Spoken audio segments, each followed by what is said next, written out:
آئیے سورۃ البقرہ آیت 120 کا لفظی ترجمہ سیکھتے ہیں۔ بسم اللہ الرحمن الرحیم۔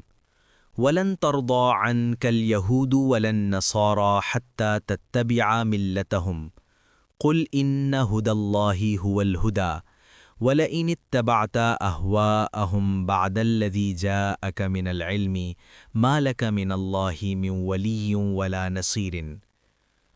لفظ بلفظ ترجمہ۔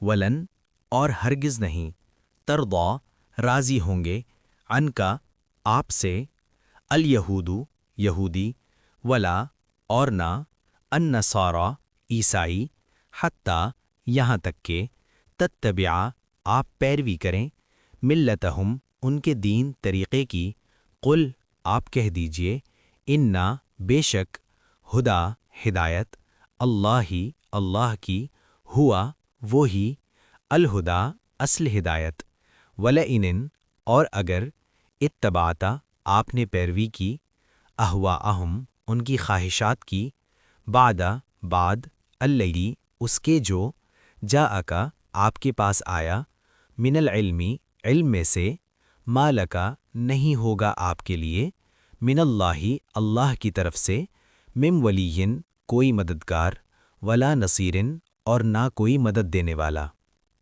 مکمل ترجمہ۔ اور یہودی اور عیسائی ہرگز آپ سے راضی نہیں ہوں گے جب تک آپ ان کے دین کی پیروی نہ کریں۔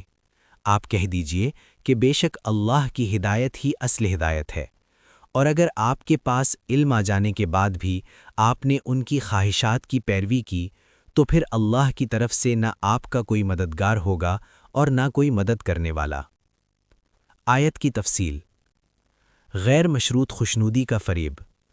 اللہ تعالیٰ واضح فرما رہے ہیں کہ اہل کتاب یہود و نصارہ کی خوشنودی اسلام پر قائم رہتے ہوئے ممکن نہیں۔ اگر کوئی مسلمان اپنی شناخت چھوڑ دے تبھی وہ وقتی طور پر راضی ہوں گے۔ یہ آیت ہمیں بتاتی ہے کہ حق اور باطل کے درمیان مستقل سمجھوتا ممکن نہیں۔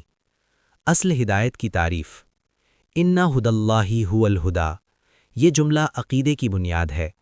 ہدایت اکثریت سے نہیں آتی، ہدایت ثقافت یا دباؤ سے نہیں آتی، صرف اللہ کی طرف سے آتی ہے۔ یہ اصول ہر دور کے مسلمانوں کے لیے ہے، خاص طور پر آج کے فکری دباؤ کے زمانے میں۔ خواہشات کی پیروی کا انجام۔ اگر نبی صلی اللہ علیہ وسلم جیسے معصوم کو بھی خبردار کیا جا رہا ہے تو امت کے لیے پیغام اور بھی سخت ہے۔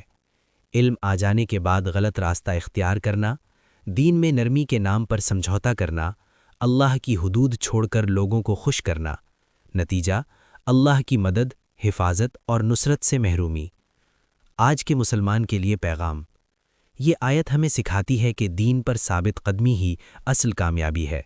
دنیا کی ناراضگی عارضی ہے، اللہ کی ناراضگی دائمی نقصان ہے۔